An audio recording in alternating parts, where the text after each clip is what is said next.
So now we're ready to put our niche frames inside of the tower. I'm just going to fold back these joining strips that are here.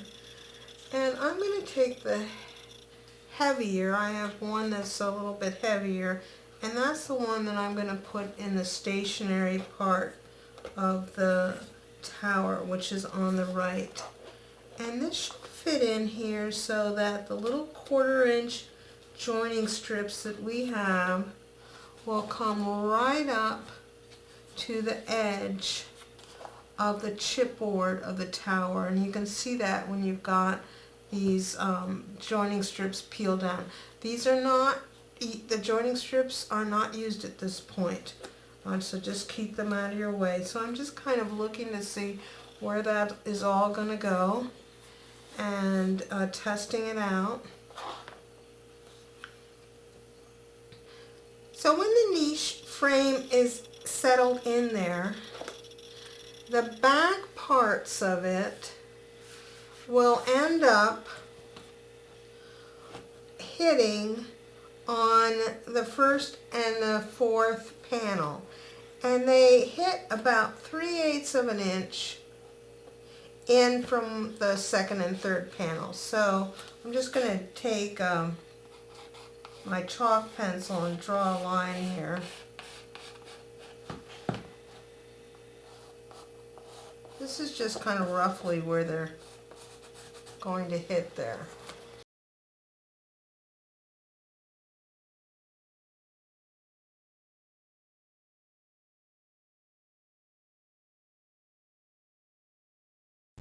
So I'm going to run a bead of glue along those two 3/8 inch lines, and you can see it's kind of a generous amount of glue that I'm putting in here, just in case it doesn't bump right up against those lines that I drew. Now we'll fit the niche frame in, lining up those 1/4 inch tabs that are on there. I haven't removed any score tape yet while I just kind of fit it in there and get it in the right place. I don't want any score tape to engage prematurely.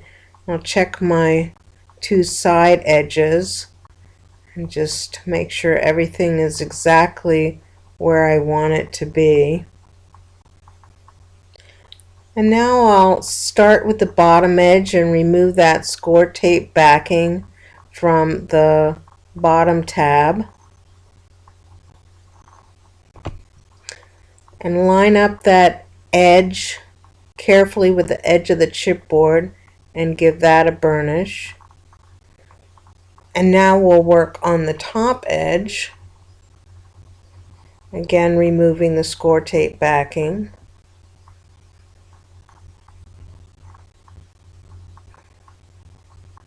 Get that edge lined up and check the corners on the sides. And once it's in the right place, go ahead and press that down. So now we can do our sides.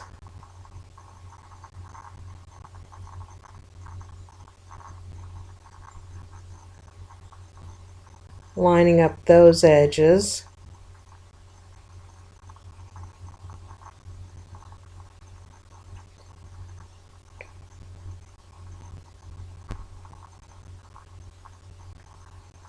And repeat it on the second side.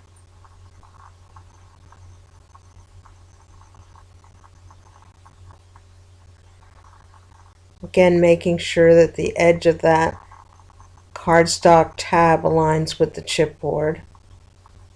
And now that it's in there, I'm supporting it with my back hand, my left hand here, and just making sure I burnish well all these edges.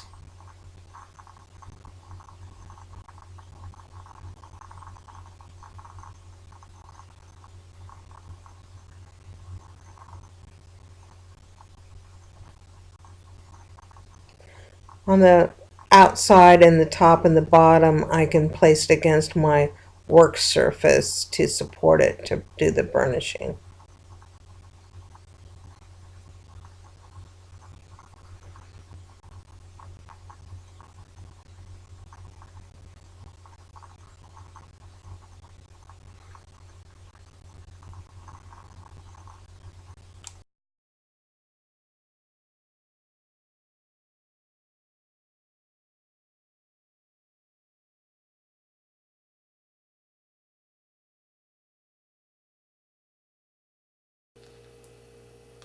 Now that we have our niches inserted into the tower, we want to give a little bit of support to the frames, or the inset frames that will do the finishing off of each section.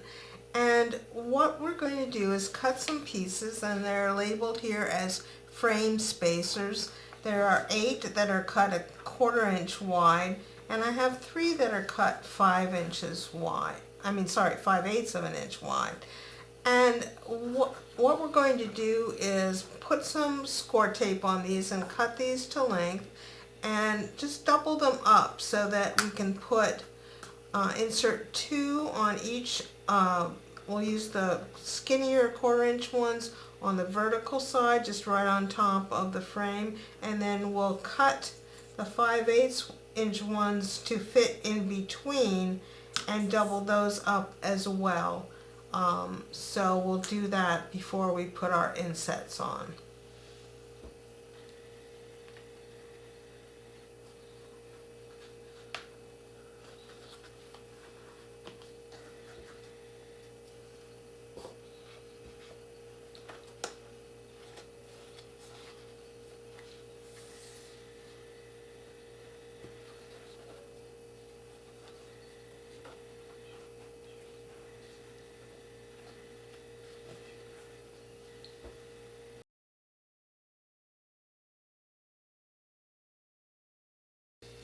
So here we have our 2 tower insets, and I've cut them and then cut the frames, and it says to leave a 3/4 inch border on the top and the bottom of each one, and a 3/8 inch border on each side.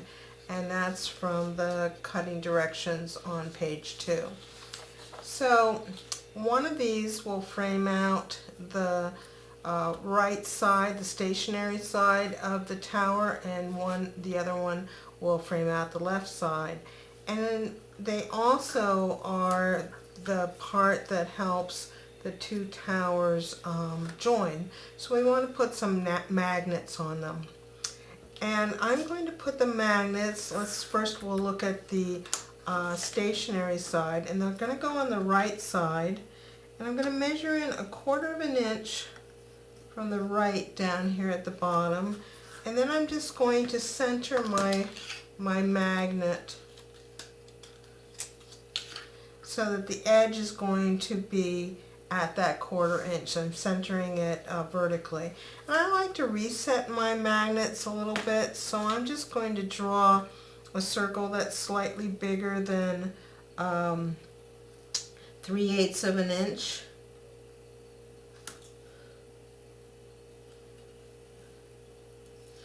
And then use my craft knife and just take out a layer of chipboard here. These magnets are low profile. They only stand about a 32nd of an inch. And so if I just take out a kind of carve around and take out a kind of a ply of the chipboard there, and just clean up any fuzzies that are left behind. Then I'll remove the adhesive backing, but also I'll put a drop of either glossy accents, or I have some diamond glaze in here, and put a drop there and then adhere that magnet in there. And I'm going to follow the same plan to measure up here at the top. And then for the left side, remember it's going to come this way and flip open. So carefully measure and make sure you get the magnets aligned, and put a magnet in here and here. So I'm going to do that, and make sure that when I put magnets on this side that they are oriented so that their magnetic side will click to the ones on the right side.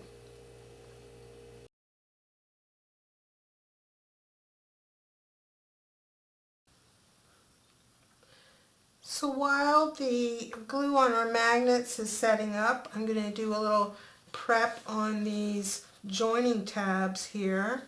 And the first thing I want to do is kind of fold them in and then take my scissors and miter each of these corners so I won't have any overlap.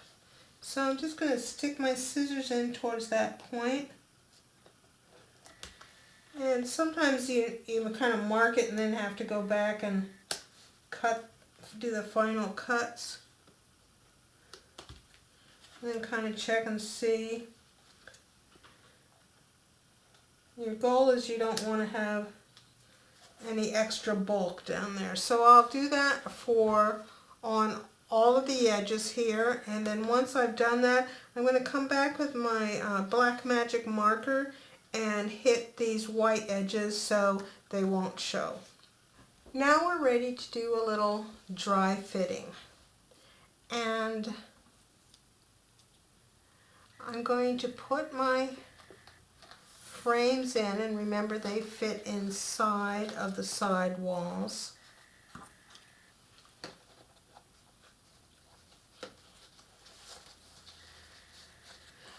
And any of these flaps that cover the magnets, I want to mark around them and just do a little bit of trimming, and you can see that I've already done that on these magnets. Now the next thing we want to see is, do our frames come right up and meet this top edge? And I can see that on the bottom of this one and this one at least, that they don't quite make it. So that's, I had one extra piece of 5/8, and so I think I'll just put that in here and see how that does.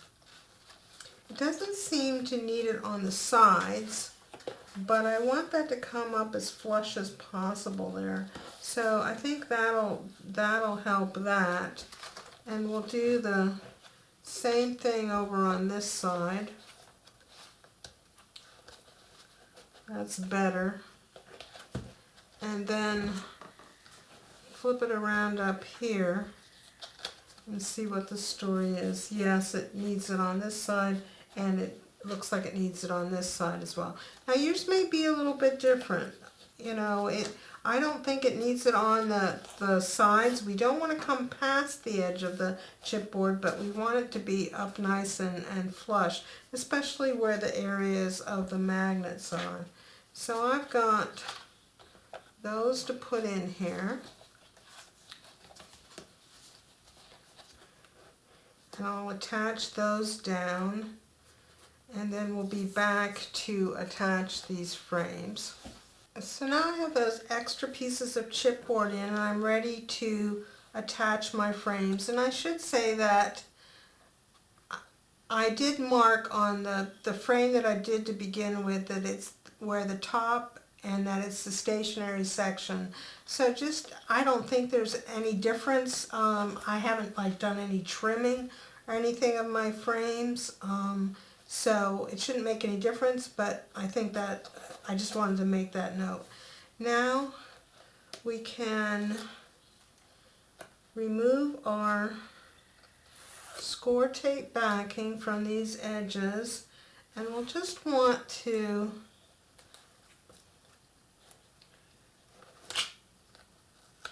kind of tack in place to begin with. I'm just doing the top and bottom here to begin with.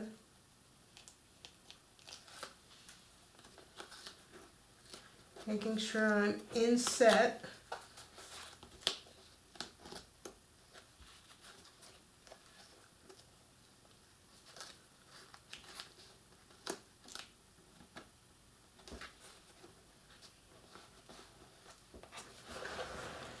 Now I can come along, and this side should meet up exactly here.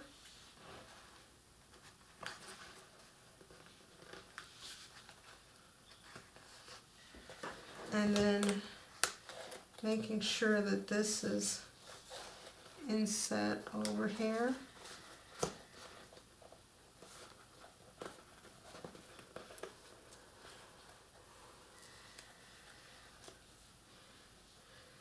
And then we'll give those a good burnish.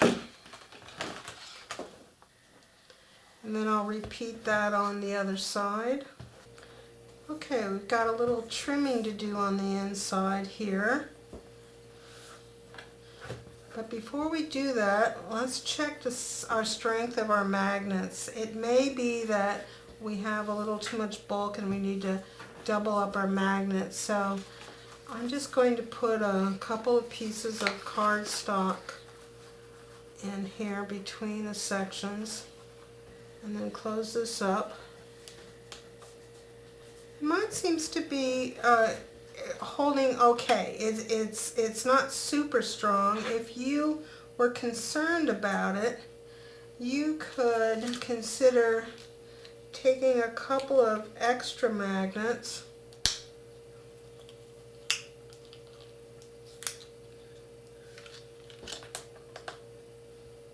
and attaching them to one side.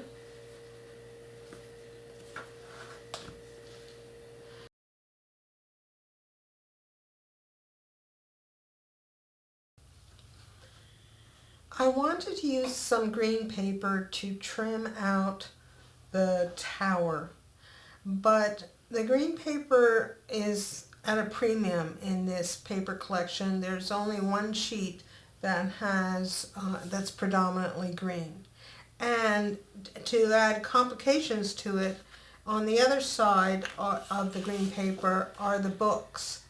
And what I wanted to do was use the green paper for the right section of the house on all the walls, and also to use the books on the chimney and the fireplace. So I wasn't sure if there would be enough of the green paper to do those things and also trim out the tower. So what I did was, and there are 3 sheets of it in this collection, so what I did was I sketched out a plan for how I could use each sheet of paper. And I have already cut some of these strips, but the back of on the right section of the house, there's room on the first sheet for the back, and a small piece for one of the sides that doesn't need a big piece, and then the fireplace. So from that piece I can also get 2 horizontal strips that are 3/4 inch tall by the length of the paper, and use those to frame out the top and bottom of the tower trim. And then on the next sheet there is one piece set aside for the right side of the house, then some paper that's going to be used for the chimney, but there's sufficient to cut 4 strips at 3/8 of an inch wide for the tower. And then the third sheet I'm using right now strictly for the right side of the house. So if you want to frame out your tower section with this green paper, you'll want to do something similar to what I've done. From one sheet, cut out 2 strips from the top that are 3/4 inches wide, and from a second sheet, cut out the 4 vertical strips that are 3/8 of an inch wide. And then when we start working on the right house, I'll talk about using the rest of this paper. And so you should have one sheet after you've done the tower that hasn't been cut into at all. I wanted to add some green here to these borders, so I cut some strips. You might have seen me do that in a previous segment. And because this green paper is at such a premium, I have strips that are cut horizontally that were cut at 3/4 of an inch, and I have strips that were cut vertically at 3/8 of an inch.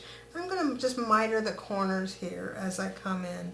So what I have right now, and I'm just going to focus on this left side. Oh, and let me say this, when I cut the 3/8 inch strips, they were all cut one after another, and when I put them up here and I just have everything on with temporary adhesive, I made sure that they went in order.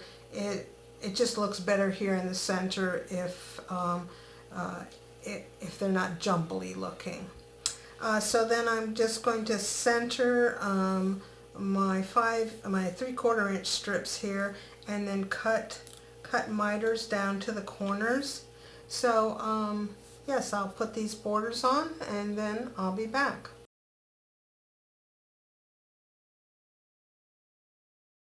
Continuing on with our tower, we're going to get one of our tower spacers, and this is again an octagon that's cut from a 4 1/4 square, just like when we did the top and the bottom of the tower.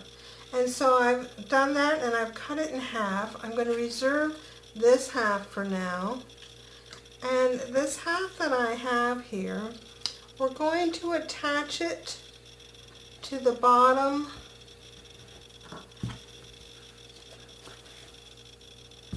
of the stationary part of our house, and that is this part that is to the back is going to stay stationary.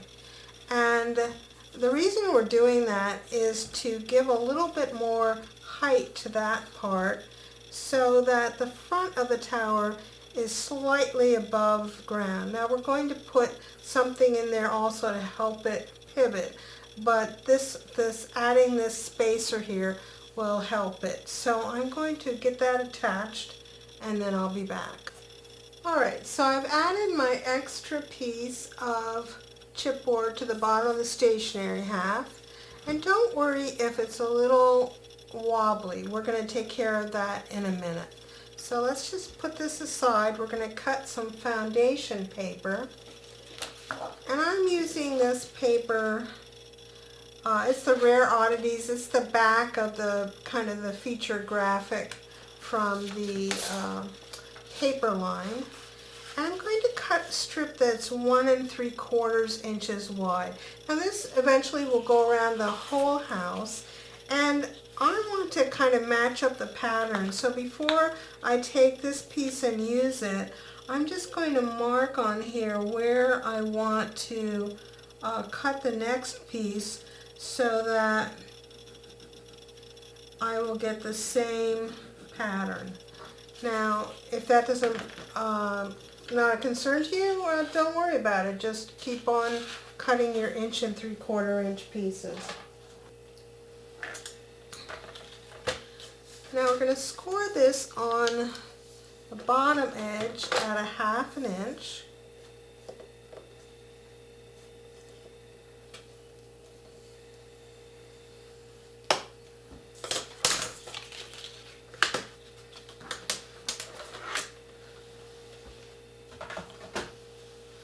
And then we'll give that a crease.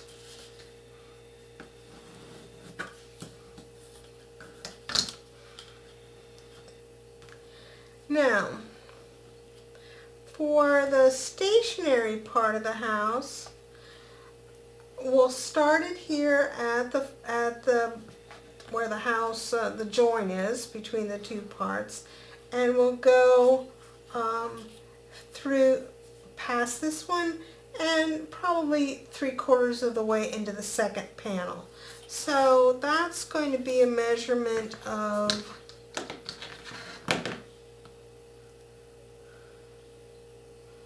1 3/4 plus 1 1/2 is 3 1/4. So I'm going to cut a 3 1/4 inch piece here.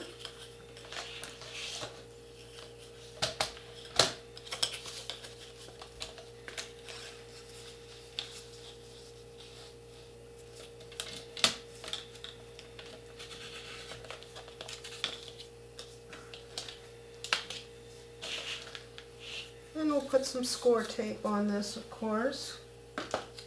Now on any of these foundation pieces, we'll want to make sure we get the edges. This part that we scored is a tab that's going to slide underneath the house.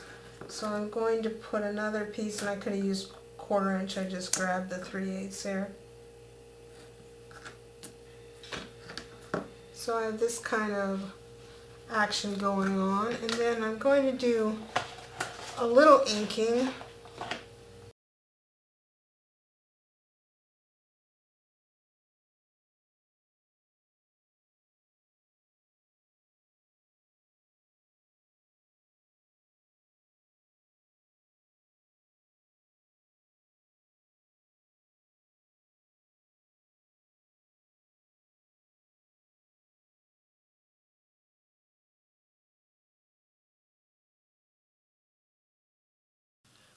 Here I can see, I just want to take this down 1/16 of an inch. Let's see if this piece is going to be long enough to wrap around here. Yes. So I'm going to trim 1/16 of an inch off of the top here.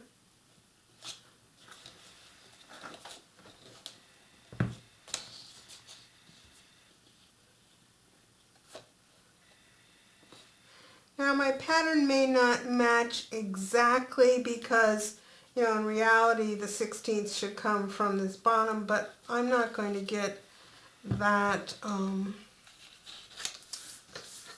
persnickety about it all. So I'm going to just trim that 1/16 of an inch off of the top here.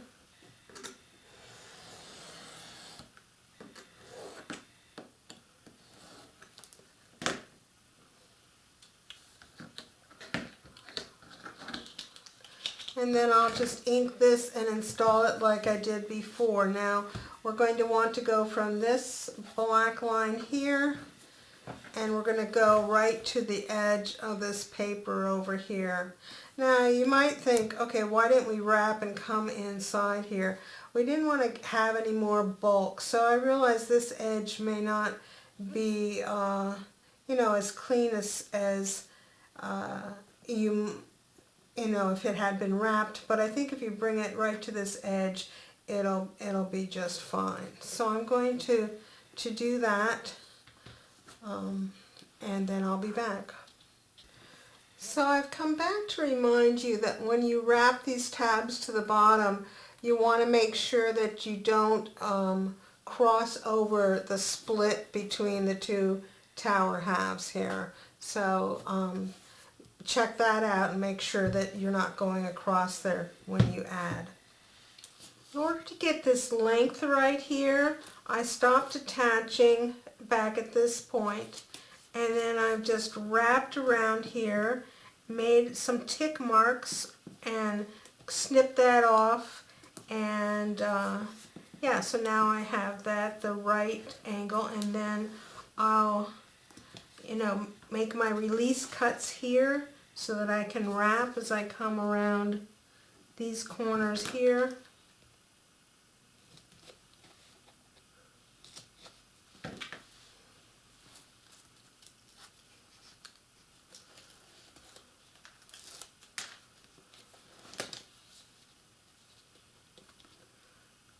I haven't taken the score tape backing off of the bottom so that I can use that to help keep everything aligned.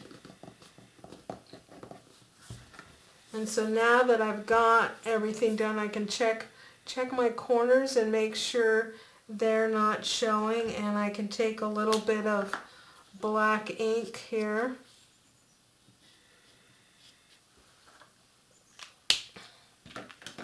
And then I'll just release these backings and put these papers down and do some burnishing. Now there's a little bit here that will show, but I think we'll wait and do that. when we attach the front porch. Now, to help the front glide a little bit and to take care of that uneven bottom that we have right now, because remember we added chipboard to this side, I'm just going to take my awl and right here at each of these places where the paper comes in, so that we're about, you know, 1/2 inch in, I'm going to make a little hole, and I'll put a drop of diamond glaze, or you can put glossy accents, something strong, and then I'm just going to put a brad in there. Now these are a little bit small, but they're all I have with me, so but I think they'll be fine. This just will help reduce the friction a little bit, and also will help even things out.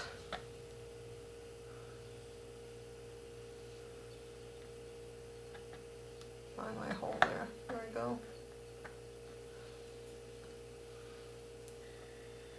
I think three will do it.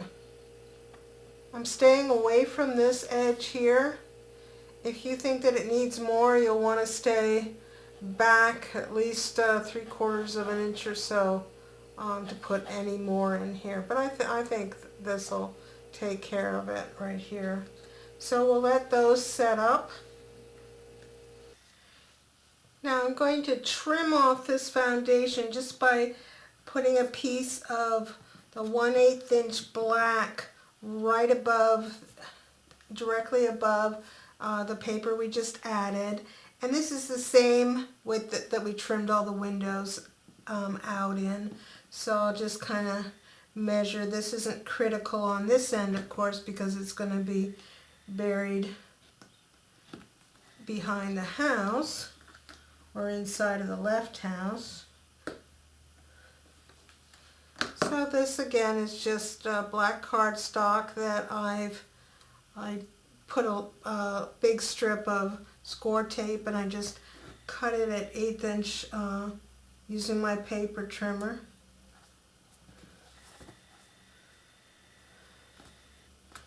That just fills in real nicely and gives a nice break there in between the foundation and the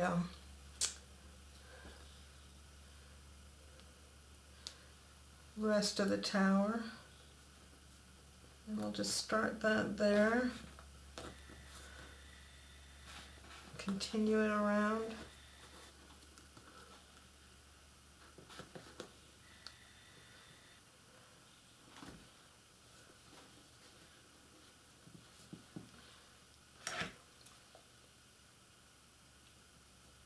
I can just use my scissors to trim that.